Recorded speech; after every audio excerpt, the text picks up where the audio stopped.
हमारे YouTube channel स्माइला tutorials में आपका स्वागत है। अगर आपने अभी तक हमारे इस चैनल को सब्सक्राइब नहीं किया है तो कृपया करके इसे सब्सक्राइब अवश्य करें और बेल आइकन को प्रेस करना ना भूलें ताकि आपको हमारी नई वीडियोस के नोटिफिकेशन साथ साथ मिलते रहें। मैं ब्रिजराज कंप्यूटर फैकल्टी, आज हम subject computer science class +2 chapter 5 artificial intelligence and expert system में इस चैप्टर के शॉर्ट आंसर क्वेश्चंस और लॉन्ग आंसर क्वेश्चंस पढ़ेंगे। तो ये चैप्टर शुरू करने से पहले सबसे पहले आपको आर्टिफिशियल इंटेलिजेंस के बारे में बताना चाहूँगा। इसको एआई भी बोला जाता है। ये कंप्यूटर साइंस की एक ब्रांच है जिसकी मदद से रोबोट्स और सूझवान मशीनें बनाई जा सकती हैं जो एक मनुष्य की तरह ही सूझबूझ के साथ कार्य कर सकती हैं। एआई शब्द का प्रयोग सबसे पहले कंप्यूटर साइंटिस्ट जॉन मैकार्थी ने 1956 में किया था और जॉन मैकार्थी को एआई का पिता भी कहा जाता है। और इसी तरह अगर हम एक्सपर्ट सिस्टम की बात करें तो एक्सपर्ट सिस्टम का मतलब है कि किसी ह्यूमन एक्सपर्ट की नॉलेज को जब हम किसी कंप्यूटर या मशीन में स्टोर करते हैं तो उसको बोलते हैं एक्सपर्ट सिस्टम। एक्सपर्ट सिस्टम भी एक एआई की ही ब्रांच है, आर्टिफिशियल इंटेलिजेंस की ही ब्रांच है। मीन्स की जो काम एक एक्सपर्ट व्यक्ति कर सकता है वही काम अगर एक मशीन कर सके तो उसको बोलते हैं एक्सपर्ट सिस्टम। तो बाकी इसके बारे में डिटेल में इस चैप्टर में पढ़ेंगे। तो सबसे पहले बात करते हैं शॉर्ट आंसर टाइप क्वेश्चंस। तो सबसे पहला क्वेश्चन है व्हाट इज आर्टिफिशियल इंटेलिजेंस, कि आर्टिफिशियल इंटेलिजेंस क्या है। मैंने आपको पहले ही बताया कि आर्टिफिशियल इंटेलिजेंस को एआई भी बोलते हैं। So AI is a branch of computer science. It is derived from two words artificial and intelligence, कि जो दो शब्दों से बना है आर्टिफिशियल और इंटेलिजेंस से। Where artificial means made by human being, कि जिसे ह्यूमन ने तैयार किया है, and intelligence is the capacity of mind to understand principles और fact. Artificial intelligence machines are created by man to make life easy and comfortable, कि जो artificial intelligence की मशीन्स हैं इसे मैन ने तैयार किया है, जो ह्यूमन ने तैयार किया है, जो हमारी लाइफ को आसान और आरामदायक बनाती हैं। फॉर एग्जाम्पल जैसे smart car, drone system, Alexa वगैरह। स्मार्ट कार्स वो कार जैसे ड्राइवरलेस कार हैं। ड्रोन सिस्टम अगर किसी कंट्री ने दूसरे देश की जासूसी करनी है, फोटो खींच के लेके आनी है, उसके बेस पे डिसीजन लेना है तो ड्रोन सिस्टम। इसके अलावा आजकल हम ऑनलाइन अपनी एलसीडी के साथ अलेक्सा डिवाइस अटैच करते हैं जो हमारी वॉइस से काम करती है, वो भी एक क्या है, एआई की एग्जांपल।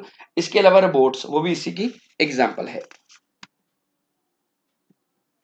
तो क्वेश्चन नंबर 2 है what are the types and subtypes of AI, कि एआई की कितनी टाइप्स हैं और सब टाइप्स हैं, उसको किसी डायग्राम की हेल्प से समझाओ।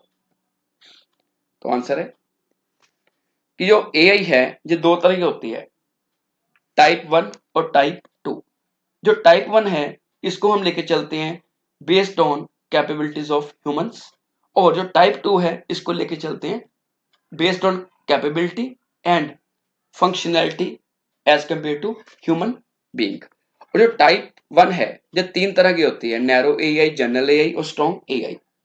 जब हम नैरो एआई की बात करते हैं तो ये एक बनावटी इंटेलिजेंस है जिसमें कुछ खास कार्य किए जा सकते हैं और ये अपने डिफाइंड क्षेत्र के बाहर कोई भी कार्य नहीं कर सकती, इसलिए इनको वीक एआई भी कहा जाता है।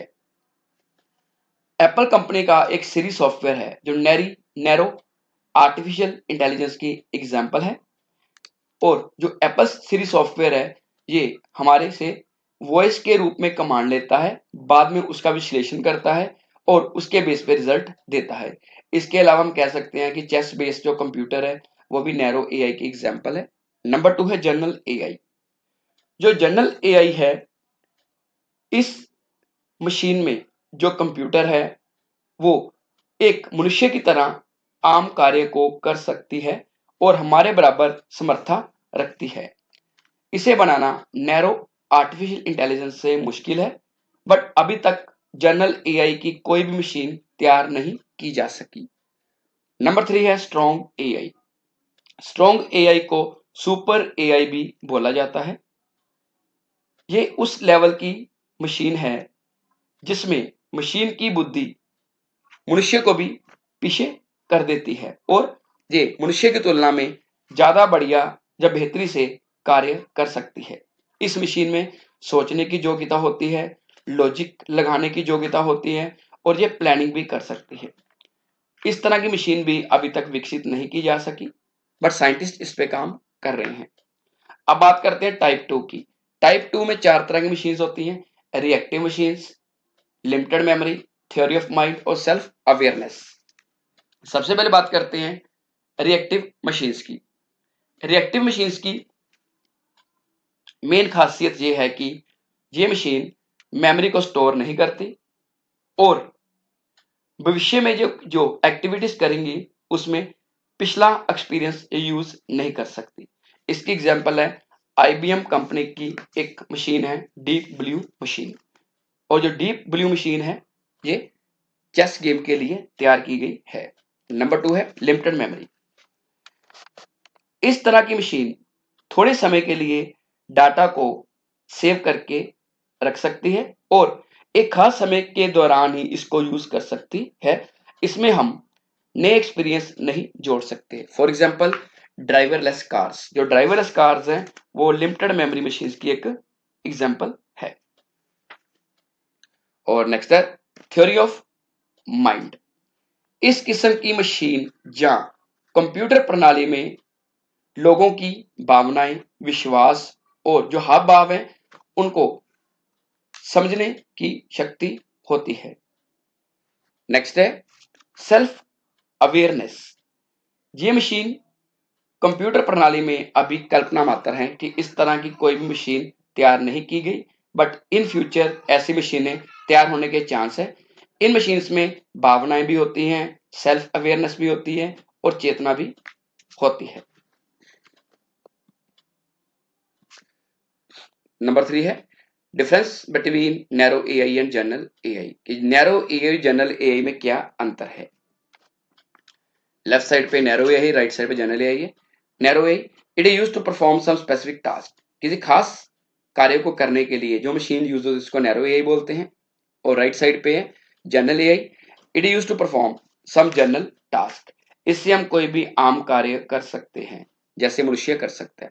Number 2 narrow AI focus on single capacity. ये जो नैरो एआई है ये किसी सिंगल आइटम पर ही या ऑब्जेक्ट पर ही काम कर सकती है, जबकि जनरल एआई मल्टीपल चीजों पे कार्य कर सकती है। नंबर 3 नैरो एआई को डेवलप करना आसान है जबकि जनरल एआई को बनाना मुश्किल है। नैरो एआई की एग्जांपल है computer playing chess game and the image recognition. कि कंप्यूटर पे अगर हम चेस की गेम खेलते हैं या किसी इमेज को रिकॉग्नाइज करना है तो वो नैरो एआई की एग्जांपल है। और राइट साइड पे जनरल एआई की अभी तक कोई भी मशीन का तैयार नहीं की जा सकी, बट कंप्यूटर साइंटिस्ट इस पे काम कर रहे हैं। नंबर 4 है what do you mean by expert system, give examples of expert system. कि एक्सपर्ट सिस्टम से आपका क्या मतलब है और एक्सपर्ट सिस्टम की कुछ एग्जांपल्स बताओ। Expert system is a type of software that uses knowledge base to solve a problem. It is a computer program which transforms knowledge of an expert into a software. कि expert system एक किस्म का software है जो किसी भी problem को solve करने के लिए नॉलेज बेस को यूज करता है और ये कंप्यूटर प्रोग्राम है जो किसी एक्सपर्ट व्यक्ति की नॉलेज को सॉफ्टवेयर में लोड करता है। मीन्स कि जो काम एक एक्सपर्ट व्यक्ति कर सकता है वही काम अगर कंप्यूटर कर सके तो इसको बोलते हैं एक्सपर्ट सिस्टम। और एक्सपर्ट सिस्टम में किसी एक्सपर्ट व्यक्ति की नॉलेज को स्टोर करके हम वो सोल्यूशन निकाल सकते हैं, उस वस्तु या चीज का सोल्यूशन निकाल सकते हैं जो एक्सपर्ट व्यक्ति ही निकाल सकता है। और जो एक्सपर्ट सिस्टम है इसमें जो यूजर है वो अपनी जब इनपुट देता है वो जाती है यूजर इंटरफेस के पास, उसके बाद वो जाती है रूल्स इंजन के पास जिसको इन्फरेंस इंजन भी कहते हैं। देन उसको नॉलेज बेस में से रिजल्ट मिलता है और नॉलेज बेस में रिजल्ट कहाँ से आ रहा है, जो एक्सपर्ट है उसकी नॉलेज को स्टोर किया गया है। बाद में उसके बेस पे जो यूजर है उसको एडवाइस मिल जाती है। आगे है एग्जांपल्स ऑफ एक्सपर्ट सिस्टम कि एक्सपर्ट सिस्टम की कौन कौन सी एग्जांपल्स है। एक्सपर्ट सिस्टम की जो वेरी फर्स्ट एग्जांपल है उसका नाम है डेंटल। और जो डेंटल की बात करें तो ये फेफड़े का जो कैंसर है उसको ढूंढने के लिए तैयार किया गया एक्सपर्ट सिस्टम है। नंबर 2 है माइसिन। माइसिन अगर किसी के ब्लड में से इंफेक्शन को फाइंड आउट करना है तो उसके लिए माइसिन एक्सपर्ट सिस्टम यूज होता है। इसी तरह एक एक्सपर्ट सिस्टम है कैडेट कि अगर कैंसर का शुरुआती फेज में पता लगाना है तो उसके लिए कैडेट एक्सपर्ट सिस्टम यूज होता है। Number 5, what is the difference between human system and expert system कि ह्यूमन सिस्टम और एक्सपर्ट सिस्टम में क्या अंतर है। फर्स्ट पॉइंट है the efficiency of human reduces with time कि मनुष्य की जो एफिशिएंसी है वो समय के साथ कम होनी शुरू हो जाती है, उसकी योग्यता समय कम होनी शुरू हो जाती है, जबकि एक्सपर्ट सिस्टम की जो योग्यता है वो समय के साथ कम नहीं होती, ये परमानेंट है। Number 2, human systems are not easily transferable कि ह्यूमन व्यक्ति की या सिस्टम की जो नॉलेज है उसको आसानी से ट्रांसफर नहीं कर सकते, but expert system the system are easily transferable लेकिन एक्सपर्ट सिस्टम या इनकी नॉलेज को आसानी से ट्रांसफर किया जा सकता है। Number 3, human experts are expensive कि जो ह्यूमन एक्सपर्ट है या ह्यूमन माहिर लोग हैं वो महंगे होते हैं, जबकि expert systems are less expensive as compare to human experts. जो एक्सपर्ट सिस्टम है वो ह्यूमन एक्सपर्ट से सस्ते पड़ते हैं। Number 4, it's results are based on approximation कि ह्यूमन एक्सपर्ट के जो रिजल्ट हैं वो अनुमानित होते हैं, जबकि expert system results are consistent जो एक्सपर्ट सिस्टम के रिजल्ट हैं वो कंसिस्टेंट होते हैं या उनमें एकसारता होती है। Number 6, what are limitations of expert system कि एक्सपर्ट सिस्टम की क्या लिमिटेशंस हैं या इसकी क्या नुकसान है। The limitations of expert system are as following.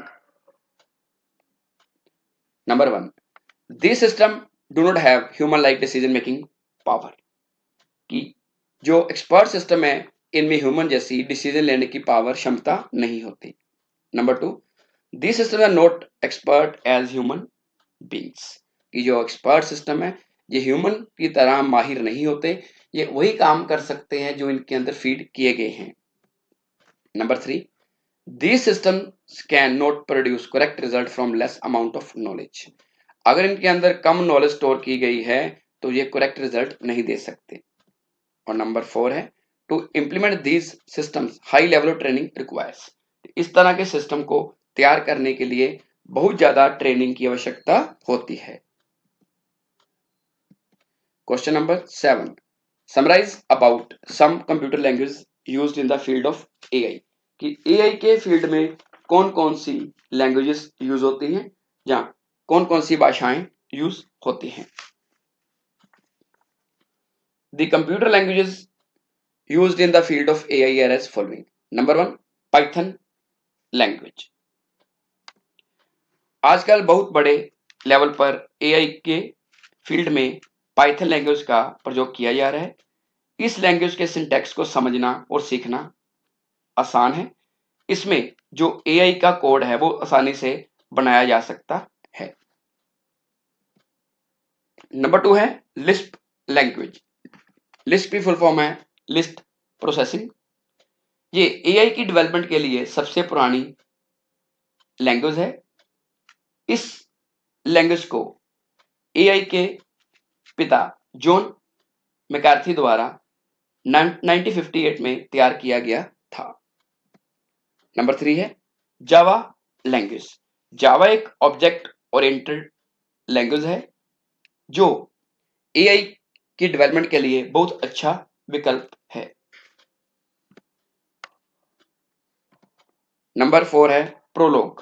Prologue का मतलब है प्रोग्रामिंग इन लॉजिक।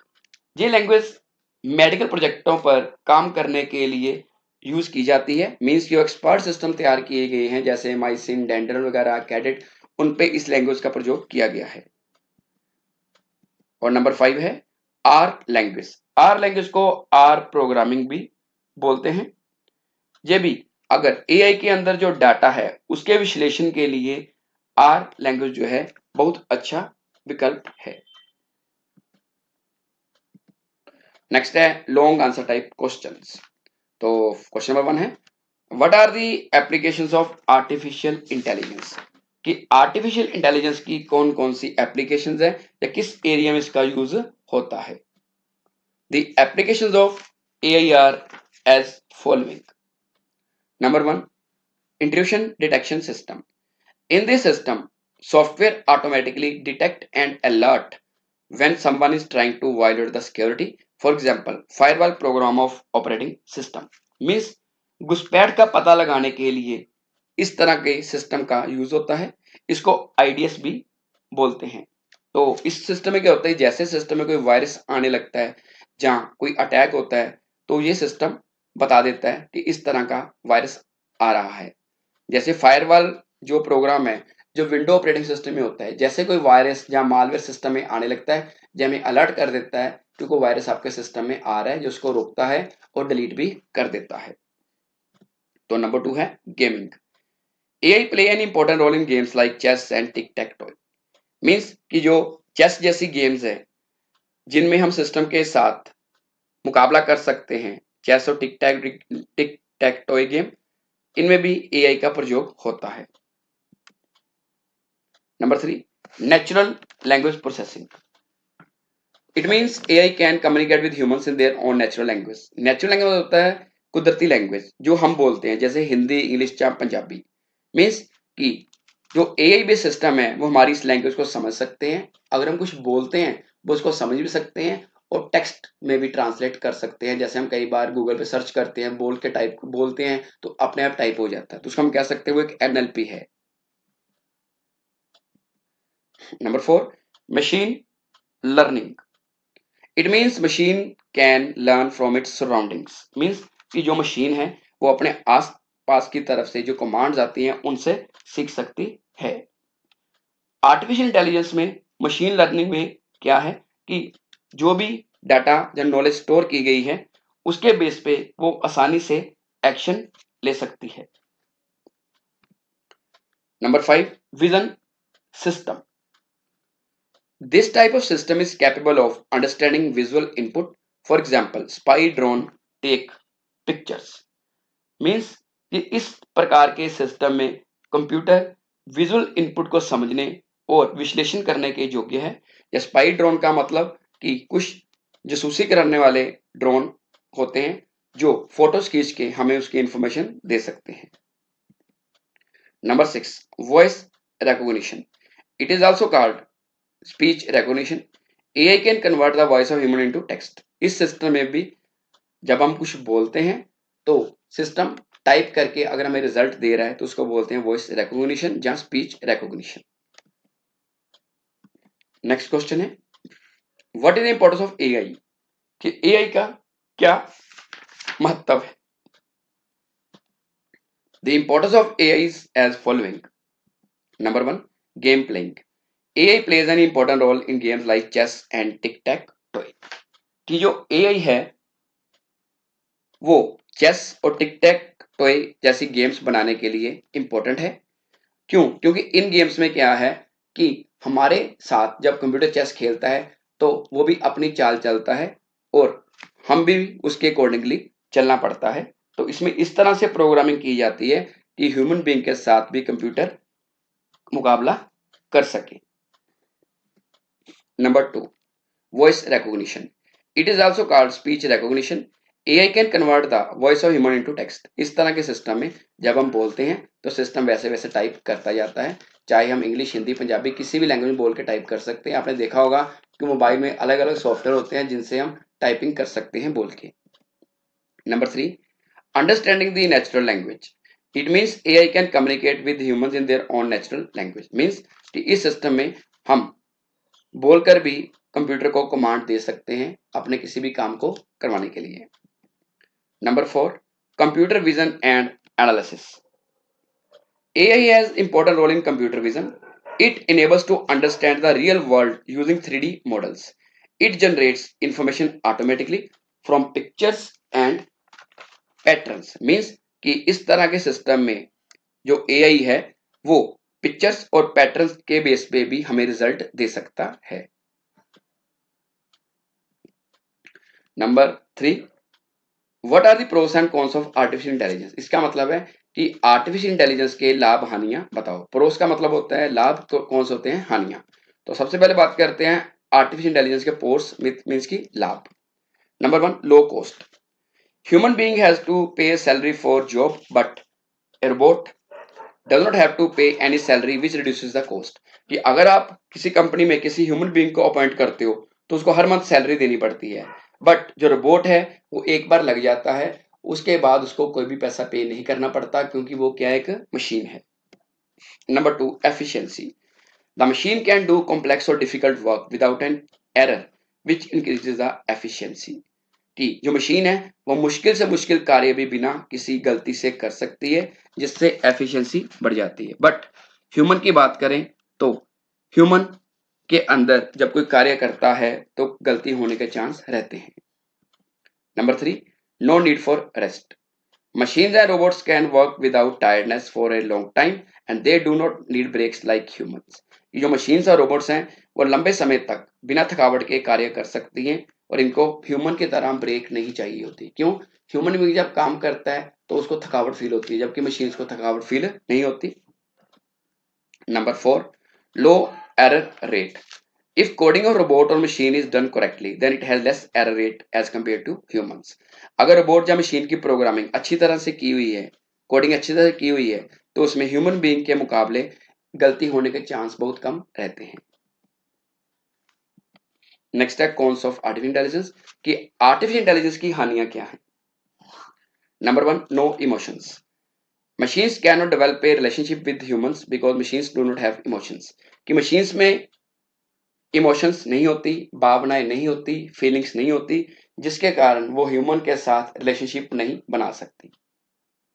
जबकि जो ह्यूमंस हैं वो आपस में रिलेशनशिप बना के एक टीम की तरह कार्य कर सकते हैं जिससे ऑर्गेनाइजेशन का काम अच्छी तरह से हो सकता है। Number 2, unemployment. More use of machines will increase the unemployment. जैसे जैसे कंपनीज में या ऑर्गेनाइजेशंस में या फैक्ट्रीज में मशीन्स की डिमांड बढ़ रही है वैसे वैसे जो एम्प्लॉयमेंट है, बेरोजगारी है, वो बढ़ रही है। Number 3, risk of loss of important data. Nowadays we store our data in computer, smartphone और computer based machine, but if the machine breaks down और gets lost then it is difficult to recover it. आज का हमें आदत है कि हम data क्या करते हैं, कंप्यूटर में, स्मार्टफोन में या किसी कंप्यूटर बेस्ड इलेक्ट्रॉनिक डिवाइस में स्टोर करके रखते हैं, बट अगर वो मशीन चोरी हो जाए या खराब हो जाए तो हमारा डाटा जो लॉस्ट हो जाएगा। तो नंबर 4 है misuse of AI. If a robot और machine is given into the wrong hands then it can destroy the society. अगर मशीन या रोबोट किसी गलत व्यक्ति के हाथों में लग जाए तो पूरी दुनिया में तबाही मचा सकता है। जैसे आपने रोबोट मूवी देखी होगी रजनीकांत वाली, उस मशीन की वो प्रोग्रामिंग ऐसे कर देता है कि एक सूझबूझ मशीन बना देता है, लेकिन वही क्या करती है बाद में सिटी को डिस्ट्रॉय करने लग पड़ती है और अपने पर्सन पे ही अटैक करना शुरू कर देती है। नेक्स्ट क्वेश्चन है discuss the characteristics of expert system. कि एक्सपर्ट सिस्टम की क्या विशेषताएं हैं। The characteristics of expert system are as following. Number 1, expertise. Expert system is expert in a specific area. For example, Mycin expert system finds the blood infection with high accuracy. Means कि जो expert system है उसमें किसी expert व्यक्ति की knowledge को store कर दिया जाता है जिससे वो उस खास एरिया में कार्य कर सकती है। जैसे मैंने माइसिन के बारे में बताया कि अगर ब्लड में से इन्फेक्शन ढूंढनी है तो जो माइसिन एक्सपर्ट सिस्टम है वो बहुत ही एक्यूरेसी कार्य करता है। नंबर 2 है quick reaction. Expert system gives quick answer to the questions asked by user. ये एक्सपर्ट सिस्टम के अंदर अगर कोई यूजर एक्सपर्ट सिस्टम से कोई क्वेश्चन पूछता है या क्वेरी पूछता है तो वो उसका झट से आंसर दे देता है बिना डिले के।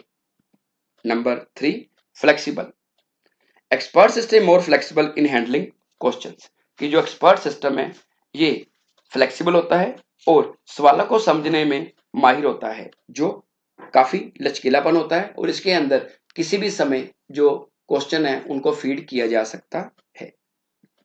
Number 4, reliable, expert system is more reliable because it does not make any mistake, कि जो एक्सपर्ट सिस्टम है ये विश्वास योग्य है, भरोसे योग्य है, क्योंकि इसके अंदर गलती के चांस बहुत कम होते हैं अगर इसको सही तरीके से प्रोग्राम किया गया है। नंबर 5, डिसीजन क्वालिटी, इसके जो डिसीजन है वो गुणवत्ता वाले होते हैं, क्वालिटी वाले होते हैं। Means expert system make the high quality decision, इसके जो डिसीजन होते हैं हाई क्वालिटी होते हैं जिसमें गलती के चांस बिल्कुल भी नहीं होते। और 6th पॉइंट है less cost, it reduces the cost of consulting an expert for various field such as medical checkups, कि कई बार हमने कोई प्रॉब्लम आती है, डॉक्टर के पास जाते हैं, डॉक्टर काफी ज्यादा फीस की डिमांड करता है, बट एक्सपर्ट सिस्टम में क्या है ये आसानी से चेकअप कर सकता है। जैसे आपको एग्जांपल बताई थी कि माइसिन है, ब्लड में से इन्फेक्शन ढूंढनी है, डॉक्टर के पास जाओगे अलग अलग तरह के टेस्ट करेगा, बट माइसिन में एक सैंपल लेके आपको रिजल्ट दे सकता है। तो आज के लिए इतना ही, अगली बार फिर किसी नए टॉपिक के साथ मिलेंगे। अगर आपकी कोई क्वेरी है, क्वेश्चन है तो कमेंट सेक्शन में पूछ सकते हैं। धन्यवाद।